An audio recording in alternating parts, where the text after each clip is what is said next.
Okay, sorry about that. Great, so before I talk more about Fluidkey and what we're doing, maybe just as a very one-sentence explanation of what Fluidkey is.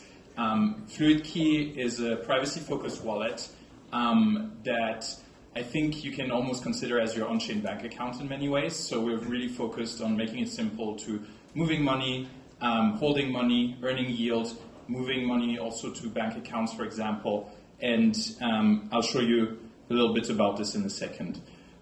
Before that, I want to also tell you a little bit about why Fluidkey and why I've been starting to build Fluidkey. So prior to working on Fluidkey, I was the CEO of a digital media company called Pulse based in Africa. And so over the last 10 years, I've pretty much lived in all of the countries you're seeing there in yellow. And I think one issue I've very early noticed is that moving money globally is really hard, but even moving money locally is a problem for many people in the world, right? Like I think if you live in Europe, this might be less of a problem within a certain country, but in different other regions, that's not the case. And so, the on-chain kind of infrastructure that has been emerging over the last few years is really, I think, something we can build a better system on. And so that's what we're trying to do with Fluidkey, really building a financial home where you have control and you can move money at the speed of the internet. The chart below here is not a shitcoin, it's the currency of Nigeria, the Naira. I also used to live there and earn some money in Naira, and that's another problem I've been seeing as well as just saving in local currencies in some regions in the world is really a losing way to save because you're basically losing money on a daily basis if you look at it against the dollar. So yeah, Fluidkey is pretty much your on-chain financial account. So far we've had over $700 million transacted on Fluidkey, have 15,000 users, and over 800,000 privacy-preserving addresses were created. So in this talk, I'll show you first a little bit like how we got to the product format that is Fluidkey today, and then we'll talk also a little bit more technical around how stealth addresses work and how we enable privacy in this relatively user-friendly way that we offer. So I think last year was a really big year for us, not just in terms of Fluidkey, but also in terms of the ecosystem. I feel like earlier there was always a bit of a disconnect between on one side DeFi and on the other side Ethereum, the Ethereum Foundation, and so on and so forth. I think last year those two worlds where I think the ethos of Ethereum as well as DeFi came together to offer at scale what Vitalik calls low-risk DeFi. I think this Defipunk ethos of using, offering yield that is secure, open source, that gives users financial sovereignty, and also privacy is really the direction we're going with Fluidkey, and so we're excited about more people talking about this and basically this also being the direction the ecosystem is taking today. So I wanted to start by also explaining a little bit what we mean by that, right? When you think of a wallet or you think of a self-custodial wallet, I think there's three dimensions that you can kind of think about that wallet: usability on one side, safety, and privacy. So I want to give you three examples I think that are really good at one thing but not as good on other metrics. I think when it comes to safety, safe multi-sigs are the gold standard. It's really hard to lose assets if you use a safe multi-sig in the right way and have the right checks. Obviously you know about probably the Bybit hack of last year, so that's not always the case, but I think that's still the gold standard and something that is really great on this one metric. But when it comes to usability and privacy, it's not really a great wallet to use. Then you have Farcaster, which I don't know if you know Farcaster, the social network. They've now also gone really into offering a wallet that's really integrated into the social network, where it's really easy to send users money from the wallet, to get access to DeFi through Farcaster directly, and also basically buy, sell tokens and so on. So I think on the usability front, Farcaster is really good. And then when it comes to privacy, there are a few wallets that are very focused on privacy. I think Railway is one. It's Railgun's wallet. But if you've ever tried to use it, it's really, really hard to use. So you really need to know what you're doing. You need to wait a long time as well. It costs a lot of money as well. And so I think all of these are good on one dimension. But I think, in the end, they don't really have a good balance between these three dimensions. Most other, I guess, like mainstream wallets are somewhere around this axis between usability and safety, where they do have good safety features for many of them. They also are relatively usable. But actually, privacy isn't really something that any of them, offer right now. You get an address that, anybody who sends funds to will see what you've done before with the same wallet, how many assets you have on that account, and so on and so forth. And so Fluidkey, really, I think the idea is to kind of, tick all these three boxes in the best way possible and find the right middle ground between these three axes. And I think, that's a little bit of the background as to how we've been thinking about building Fluidkey at a high level. Before I show you a little bit more how privacy works on Fluidkey, I wanted to give a shout out to WalletBeat. I don't know if you've heard of WalletBeat.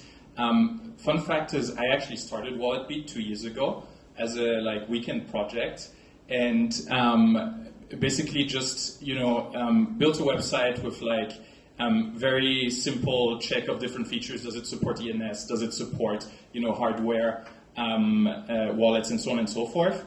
And then I obviously worked on Fluidkey a lot and wasn't able to maintain it. And Polly Mutex, who is now leading WalletBeat, kind of took over the work on this and also built a real community around WalletBeat.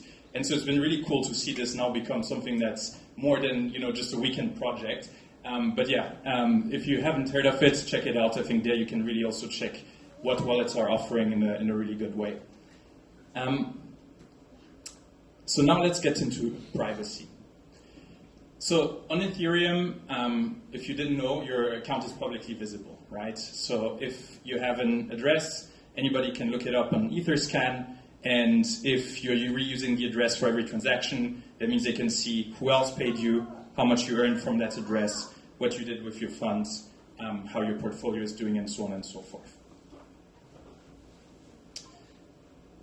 If you want to check your own address, you can actually do that. We created this tool a few weeks ago. So if you go to privacy-report.fluidkey.com, you can basically just run a report and see, what was your peak net worth on this address, how many different addresses did you interact with, how did they interact with each other, and a lot of other interesting things. It's a kind of V0, but if you have any feedback or thoughts on how to improve this, let me know, because I think it's a cool tool to just get a better sense of what your address actually reveals. So how do we give users better privacy without adding extra friction, right? That's, I think, really the question here. And I think the best way to explain this is to show you how Fluidkey works. So I'll go onto my demo account just here. Let me zoom in a bit. Cool. So at the first sight, I think Fluidkey looks really similar to many other wallets. You have your total balance here, and you have different ways to send and receive funds. What's different is this receive section over here, where you get an ENS. So this Moritz demo.fq.id is actually an ENS. So you can input it into a wallet, and if you input it into a wallet, it will resolve an address. But that address changes every time you input it in the wallet. So if now 10 people in this room type Moritz demo.fq.id on a web browser or in their wallet, they will see basically 10 different addresses.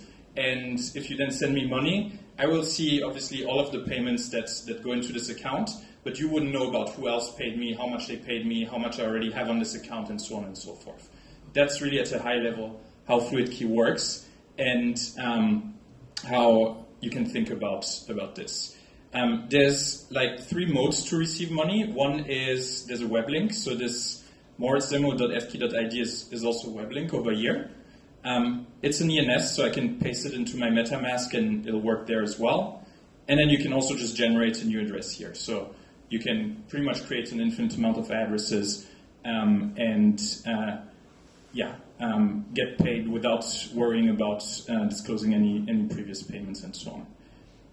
Let me stop here and just ask if there are any questions about this before I go deeper into it.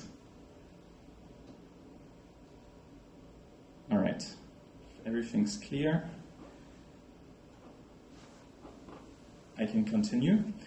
I think another thing to mention is that the more recent wallets you're seeing, so like these kinds of on-chain neobanks, many of them from a privacy perspective are actually even worse than traditional wallets. In traditional wallets, I think your address isn't abstracted away, so you can kind of still add new addresses and manage your privacy in a very manual way.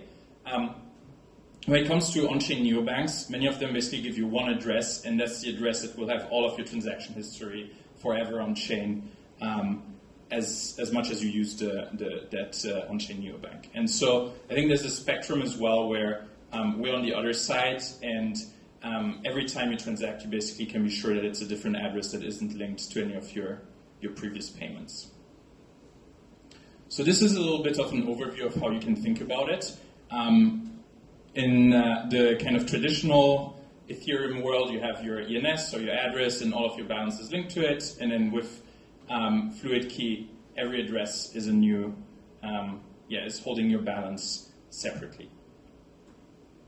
So now we're going into cryptography, and I'm going to try to explain also still at a pretty high level how stealth addresses actually work. So first, if you want to receive funds, there are multiple elements you have to think about.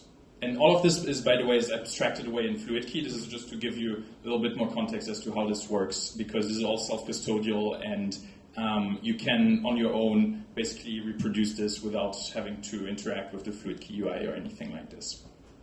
So first, every user gets a meta public key. That meta public key, you can think of it as your meta address that doesn't change over time. And anyone who knows your address, you can share it publicly, is able to create a stealth address from that kind of root user meta public key. To create a stealth address with that, you basically do elliptic curve cryptography. So stealth addresses don't use any ZK or any of that. It's all elliptic curve cryptography. And you basically multiply the user meta pub key with the secret. And that's how you get the stealth address pub key, which is basically the Ethereum address that you send funds to. In the case of Fluidkey, this stealth address is actually an owner out of a 1/1 safe, so there's a layer on top of that, but it doesn't really matter in this case. I think in the case of Fluidkey, we're doing this because we want to do gas sponsorship, we want to do other things that are not possible if we were to use a simple EOA. And so once you have these two things, then obviously if you want to send money to this address, you need to communicate to the recipient that this address has been generated somehow. And there's different ways of doing this. With ERC 5564, there's an on-chain standard where you can basically announce a payment, and that means that you basically create a transaction on-chain that is encrypted, and that will allow the recipient to scan the blockchain and find all the payments that are related to them.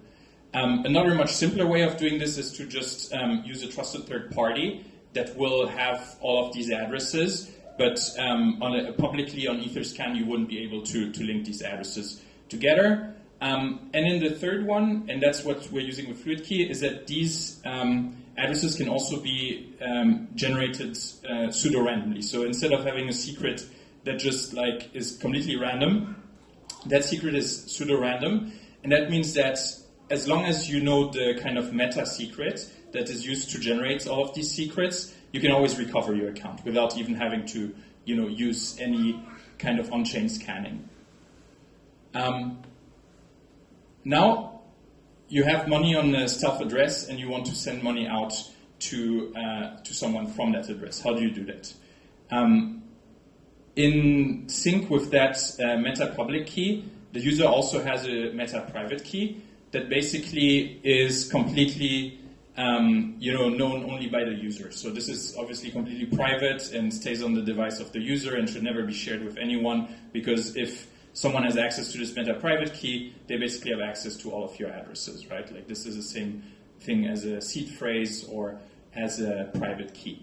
But the secret is known by the recipient and the sender, and so if you multiply the private key with the secret, you are basically able to create the stealth address private key, and with that you control the stealth address in the public key above.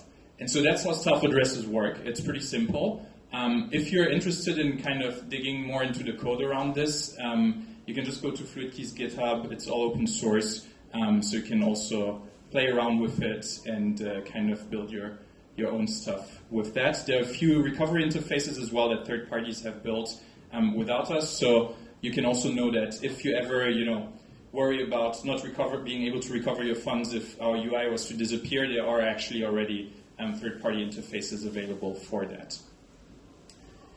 Any questions around this? All right. So, what are the downsides of what I showed you just before? I think the main downside is that this is all like EOA stuff, so it's all based on elliptic curve cryptography, which means that things like key rotation or multi-sig support aren't really possible with the system. And so I think that's kind of a downside if you want to use this to hold and move very big amounts. Many users still do it, many users also still use EOAs, right? But I think in the future we can do better and have a system that's even more robust. And to do that, we kind of have to think about stealth addresses in a slightly different way. So on the left here, you can see the V1 that is in use today with Fluidkey, where each smart contract, so each safe smart account that holds funds, also has the private key, not the private keys, but the public keys, the signer, directly associated with that specific smart contract, right? They're literally stored when the smart contract is generated. And what that means is if you want to rotate keys in this case, and you have 100 different addresses, you'd have to rotate keys for 100 different addresses at the same time, which is really expensive, also leaks all of your privacy, because if you're doing it at the same time, then somebody can very easily connect all of these addresses together, and just doesn't work really well. In the second case, you can actually decouple the signing from the smart contracts that actually hold the funds. So the way this works is you have a key store. So key store is a central smart contract where on each slot a user basically just sets their keys. So each person in this room would have just one slot saying, okay, this is the way I want to approve transactions and set my keys. And then each of the addresses that contain funds, each of these smart contracts, actually point to the slot on the key store that will basically allow you to sign. So you have this kind of decoupling where each of these is connected to the same slot on the key store, and by doing that, you are able to basically rotate the keys with just one transaction. You just rotate the keys over here in this key store, and you could have like 100,000 addresses pointing to the same slots. They would all rotate at the same time just based on that. So that's really powerful. The problem of this is that it's more complex, and the complexity is twofold. I think the first one is in a multi-chain world, you'd have to have the key stores also sync across different chains. And the second thing is, when it comes to privacy, you obviously don't want to have like a public link between your keys and all of these different contracts, because like then you could like connect all of these together to the same slot on the key store. And so to solve this, we actually built a proof of concept that allows you to sign these transactions with a ZK proof. So you have a ZK proof that proves that you're the owner of the keys in the slot, that this smart contract is actually pointing to a certain slot, and with that you can basically then sign transactions. So that's something that is already possible today. It's not production ready yet, but I think that's going to be the future of how stealth addresses work. And so if you're interested in checking out the proof of concept, it's also now GitHub, and there you can kind of dig deeper. I know this is a lot to like kind of figure out and take in, so if there are any questions, just let me know. Yeah? Do you have a migration plan from V1 to V2 for existing users? Yeah, so I think it will depend. So first, it's not going to be like something we roll out in the next few weeks, and obviously V1 doesn't mean you can still use V1 as long as the chain exists. So there's no like immediate kind of issue there. I think there's two options, right? Like one option is the two systems kind of exist in parallel, but new addresses are generated with V2, and V1 is just still there for a relatively long time.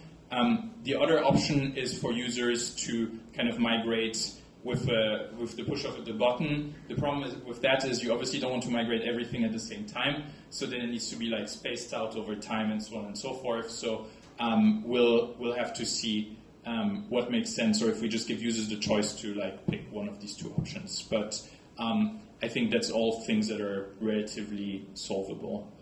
Yeah. All right.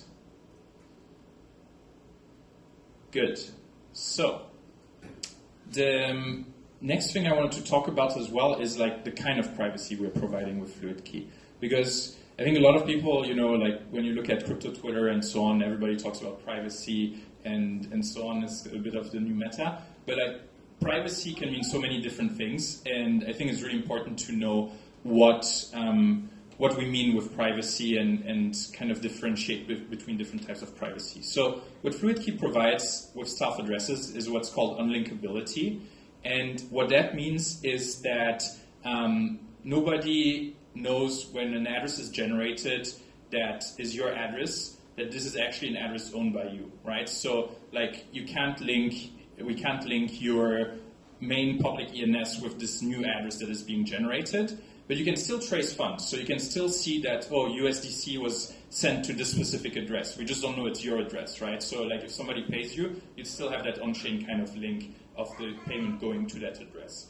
The benefits of this is it's really fast. This is elliptic curve cryptography, so in a few milliseconds you can generate an address, and so you can do this like at scale. There's nothing on-chain happening or anything, so it's really, really fast. And the other cool thing is that it's compatible with pretty much every counterparty and smart contract on public EVM chains, because it's just a normal safe smart account. So you can do pretty much anything you'd want to do with this. If you want to interact with like a DeFi protocol, you can do this, and so on and so forth. It's pretty much just a normal address. As I said, it doesn't break traceability. I think, for some users this is also benefits, because from a compliance perspective, it's much easier to explain where the funds came from. If you want to on-ramp, off-ramp funds, for example, you don't worry about mixing your funds with someone that is doing some kind of illicit activity or anything like that. That's pretty much solved from the beginning, because it's just like your addresses. You can really think of it of having like a MetaMask wallet with like hundreds of different addresses, right? On the other side, we have untraceability, and that's, I think, what most people think about first when they hear about on-chain privacy. And you can think of, like, I guess the simplest example there is Tornado Cash, and lots of other now newer, more modern, and I think more advanced shielded pools like privacy pools, like Railgun and so on, that are more in this category.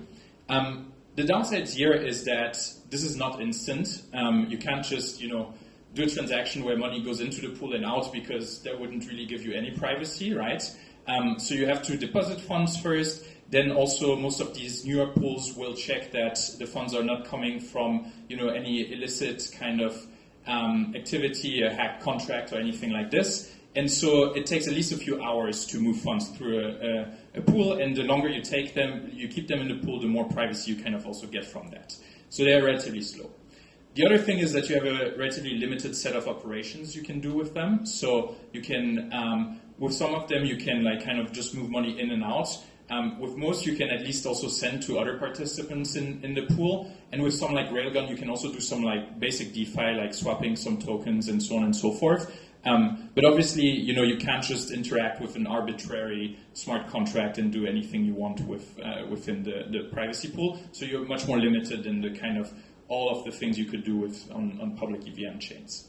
the cool thing is it breaks traceability, so if you want to do that, you can pick a shielded pool. So I think the future is actually a combination of both, where we're combining unlinkability and untraceability in a way that when you want to receive money and you want to basically do basic things, self-addresses are sufficient, but we can also break traceability when needed. So the graph here on the left is a graph that Vitalik added in his blog post about what he would love to see in a wallet. And I think this is a really interesting way of thinking about it, right? Like having funds in a shielded pool in the middle where these can kind of be moved into different direction based on what you want to do, either directly with the shielded pool or by just moving money back to a self-address and then interacting with different other contracts, right? And so I think at some point on Fluidkey you'll also be able to use shielded pools in some way.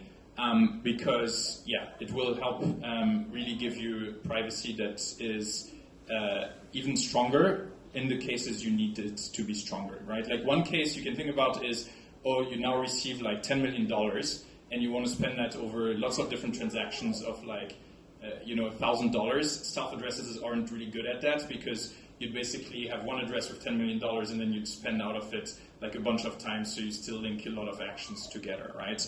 And so in these cases, if you move the $10 million first into a shielded pool, and from there you move it into hundreds of $10,000 addresses, you kind of get the benefits of both worlds, and I think that's where we're kind of heading in the future. Any questions here?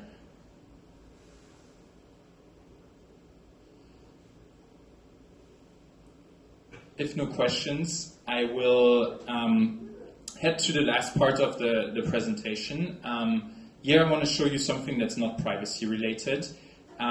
So I think privacy is obviously one key feature within Fluidkey, but many of our users like Fluidkey because we're also offering a very simple way to move money and to earn yield from DeFi in a, I think, relatively safe and smooth way. So that's something that is really appreciated, and I want to talk to you a little bit about how this works. So with Fluidkey, the first thing is that you can get paid directly from a bank transfer, and it will settle in Fluidkey on a new self-address every time. So if you're a Fluidkey user, you can create an ACH account, an IBAN account to your name, and if somebody pays you on this account, so we have users that, for example, receive their salary to Fluidkey, it will go to a new self-address every time. So you benefit of the same, from the same privacy as well.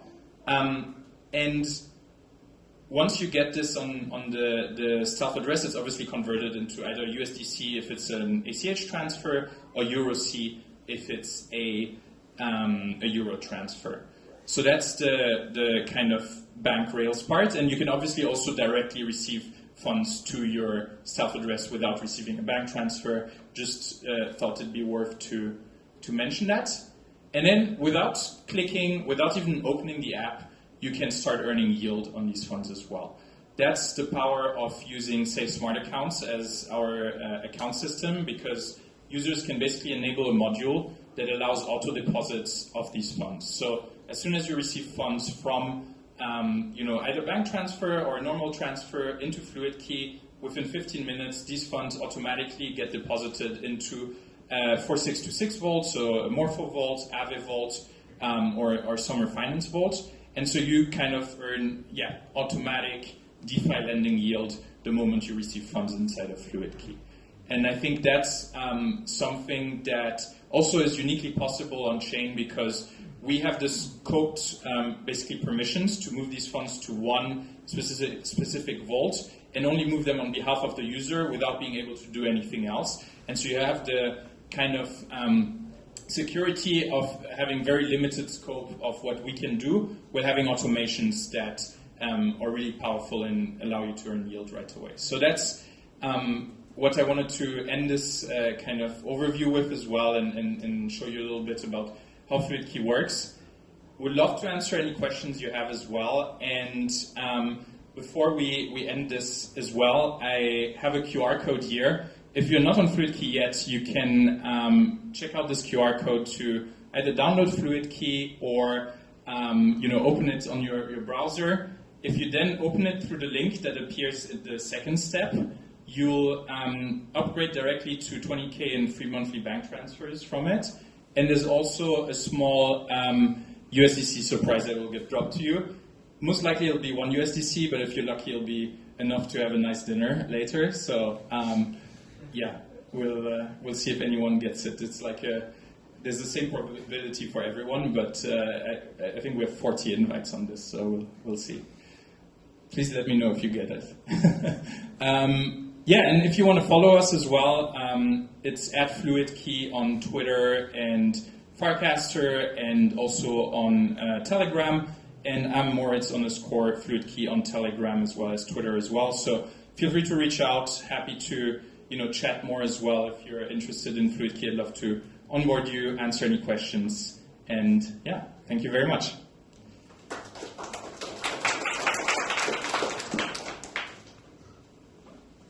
Yes.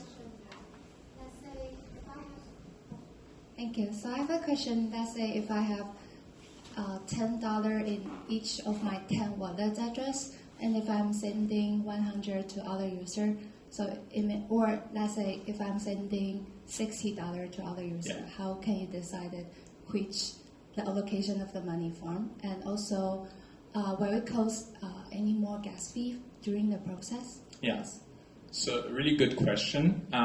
So to your second question, yes, it's slightly more expensive than a normal transaction because you have to move funds from different accounts. And so, yeah, gas fees are higher. Looking at gas costs today, honestly, it will really not make a big difference. On L2s, it'll be sub 1 cent, and on L1 as well, it'll be relatively low. So I think to the end user, it doesn't really change a lot, but it will be more expensive than a normal kind of transaction.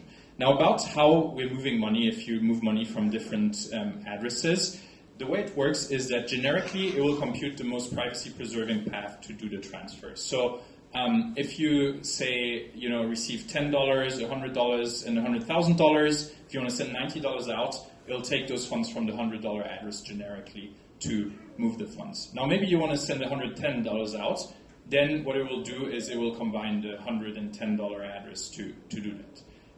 Sometimes you want to make sure that a certain address doesn't get connected to a certain transfer as well. You can do that too, so you can label different incoming payments and say, hey, I only want to send money out of this specific label, and so that gives you more control as well about what is being sent and revealed to whom. So we're trying to give you that control, but for many users, what they care about is just not having like this one massive on-chain footprint of all of their past history forever connected to one address. And so many of our users also just use the kind of more generic algorithm to send funds out. How does the key rotation actually work? Is it by updating the secret? So you mean, by key rotation, do you mean like changing the signer of the addresses, or like just generating a new address? About the key store thing. Okay. So this is not, just to be clear, this is not in production today, right? So the way it would work is basically just by doing a transaction on this key store that is signed by the former keys and that sets new keys. So very similar to, and you can really think of it like when you're updating a key on a safe multisig, right? You would also have to meet a certain threshold, and to meet that threshold, then you can rotate a certain signer. It would be very similar here. Yeah.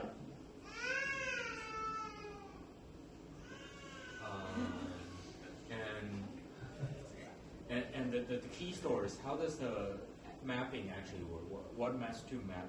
What maps to what on the key store? So my co-founder Antonio is I think he's the brain behind this, so he would be able to answer this better. Yeah. But I think the short is, the really cool thing here in the key store is that the first slot we assign to a user actually doesn't cost any gas, because it's basically based on a hash. So like as long as you know the hash in the Merkle tree, you can basically already generate smart contracts that point to this hash, this like generic hash, and you know that like with these addresses you can also update that specific hash. This is my very like top level explanation of this. Yeah, sorry. You have So is something like all of the underlying address can be compute back to a single hash that's stored on the contract with a hash. Exactly. So like if you basically just take like not all of the all of the underlying addresses are basically, I guess, compressed into your like meta private keys, right, in a way, right, or like your signing settings, and then those you can basically transform into a hash, and the hash determines the position on that key store. If that makes sense. Awesome. Yes. Is the signing key right now the meta key or the meta key of the meta key? So what do you mean by signing key? Because right now, if you want to switch different devices, right, you can choose to use the same key to log in. Yeah. Right. So is that the meta key of the master key, or? That's pretty much the meta keys are the ones you switch between devices, or it's like the one key from which all the like other private keys. The login one. Yes. Oh, well, so yeah. So the login one is basically the way the stealth private keys are derived is based on one private key as well, and so yeah, you can say like there's like kind of a meta private key of the meta private keys. So the login key is the meta key, right? Yeah. Okay. Yeah. Got it. And do you have to track all of the stealth address that's being derived by the meta key, like in your database? Yeah. So if you like, so there's two things, right? You don't need to rely on us to like, store any addresses or anything for you to recover funds, because these are all pseudo-randomly generated, right? The thing, though, is if you want to have an experience where you get a notification as soon as you receive a payment, you just type in the ENS and the address is returned and so on, we do need to kind of sync and index those addresses for these specific things. But again, you can always access your funds without us, without any of our. Got it. Yeah. Because what I'm curious is, would that incur additional workload on your end if you grow more users, because you have to receive because stealth address can be infinite, right? Yeah. It can be pseudo-randomly generated, and you have to track, let's say there are end users, Yeah.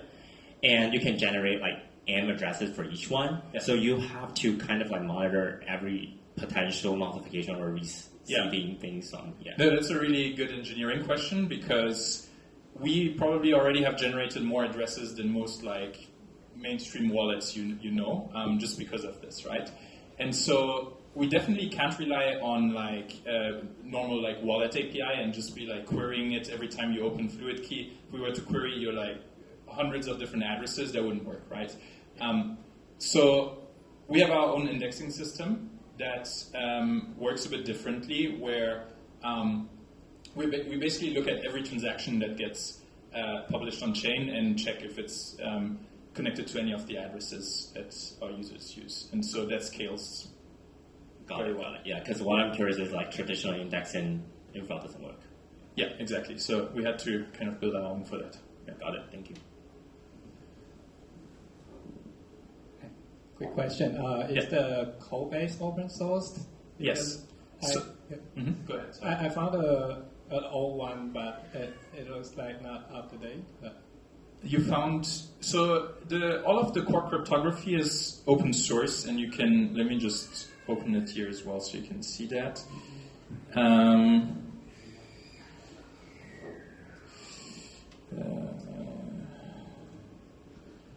me check. So here we go. This Fluidkey Stealth Account Kit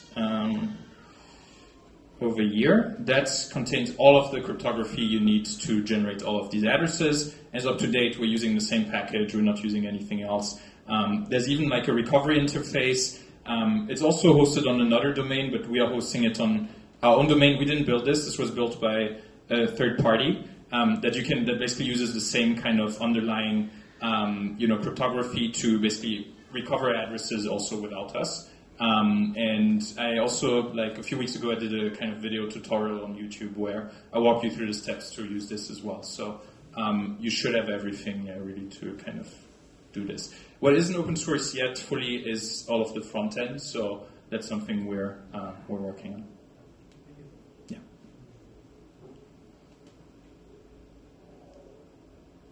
Awesome. If there are no other questions, thank you so much. It was a pleasure to be here, and see you soon.